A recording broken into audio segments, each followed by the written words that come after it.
could you help me make sense of this? Like, okay, the first movie happens, this movie happens, and Right. then what?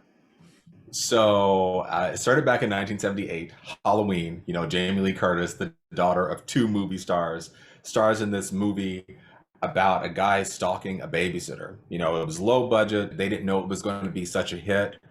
Then it was, made lots of money, and then they made a Halloween 2, and the premise was it's the same night, just like the new one that just came out, and they added this weird factor that they were siblings and that she was adopted out of the family after he killed his older sister Judith. So that's the premise we've been running on since 1981 with Halloween 2. But it created this, oh, well, he's trying to kill his sister. Okay, well, we get that. So then Halloween 2 ends, a big explosion. He falls down, is on fire. His doctor, Dr. Loomis, you think he's dead as well.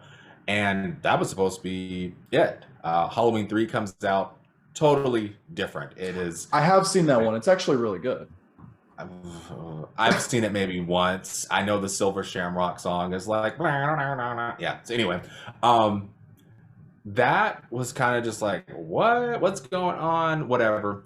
By that time, Jamie Lee Curtis is a superstar, doing like Mission Possible, like action movies with like Tom Cruise and all these other people. So she's done with the Halloween series in the 80s. I mean, she's like big budget, A-list actress. Yeah, she starred in those, whatever. So Halloween 4 comes around and they set it up to where Laurie has died in a car crash and her daughter, Jamie, has been adopted. And Michael Myers is coming after her daughter. There's even a scene where she's like going through the pictures, and it's a picture of Laurie from, it looks like a publicity photo from the 1978 movie. But then 4, it's all about, him trying to chase her. And at the end of 4, Jamie ends up killing her adoptive mother because there's this part where before she's brought back with her family, toward the very end of Halloween 4, where Jamie touches Michael. Like he's like been blown up, he's been shot, and they're just like, get away from him. And then she runs away, and then they shoot him, and then he dies.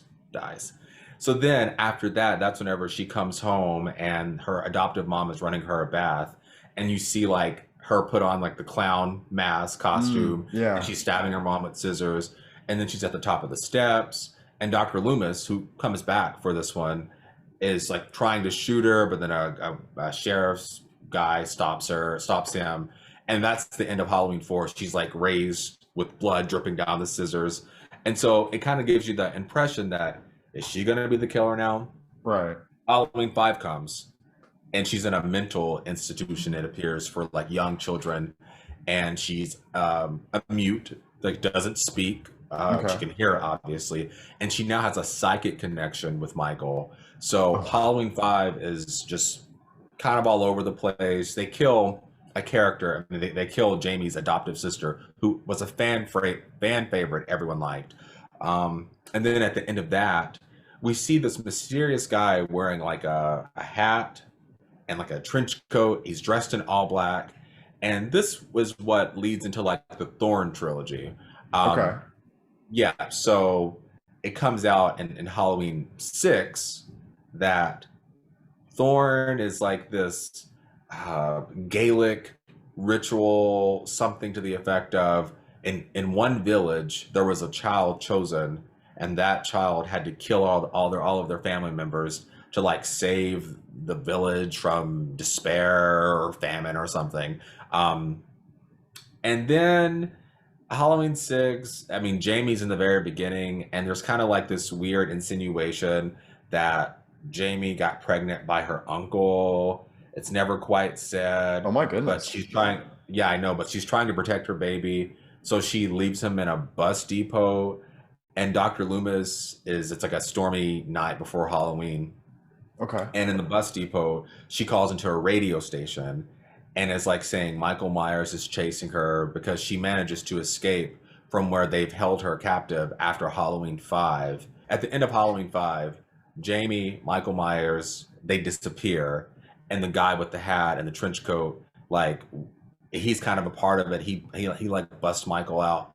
So then in Halloween 6, that's where we get like this. Okay, so there's like a ritual, and then yeah, so we see all that.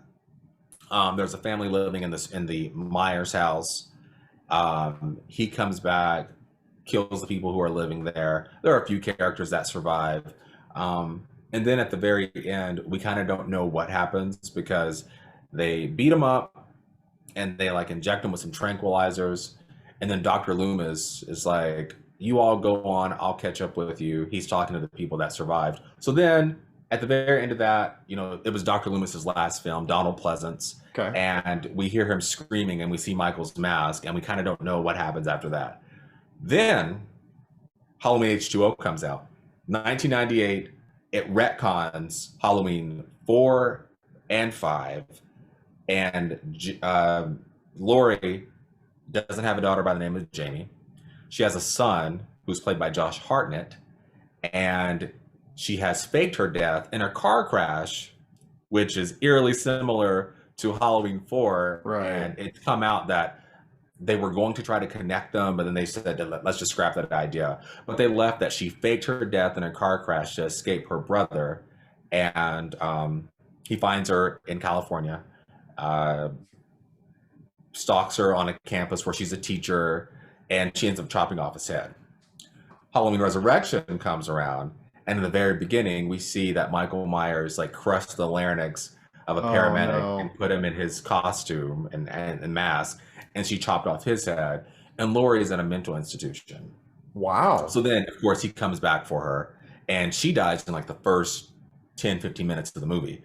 And she was like, she like said, I'm done. Like, I'm not going to do this anymore. Like, you kill me off and have at it. So that was Halloween Resurrection.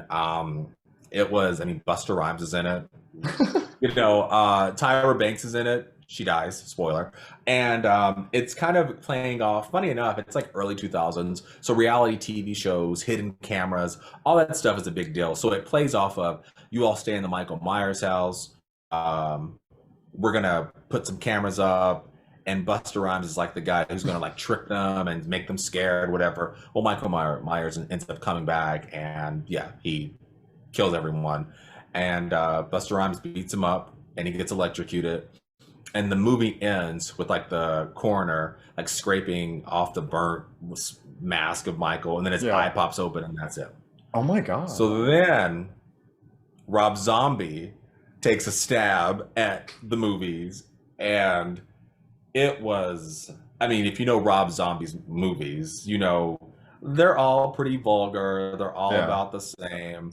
It gave us this backstory that Michael Myers came from an abusive household. His mom was a stripper. His stepdad, you know, was homophobic, called him weird names, you know. It was interesting. It was an interesting take because it's Rob Zombie. And then he made a second one as well, which, yeah, that's kind of just whatever. So then Halloween 2018 comes around. David Gordon Green is directing it. Jamie Lee Curtis is back, and she wants a movie that deals with trauma. And so they retcon everything.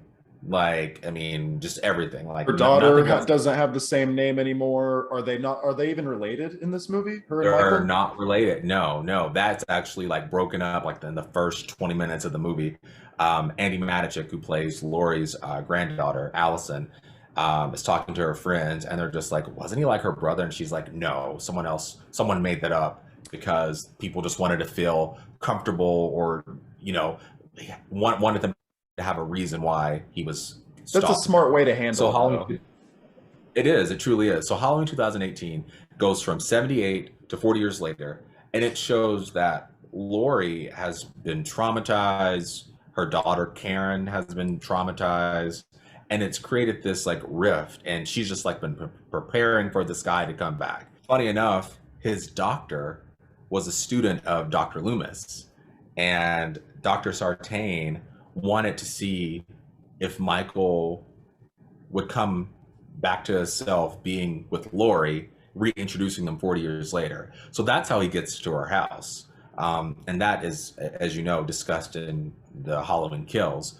how Michael wasn't after Laurie. he just was there. And so in Halloween, the 2018 version, traps him in a house, burns him up. We think that's it.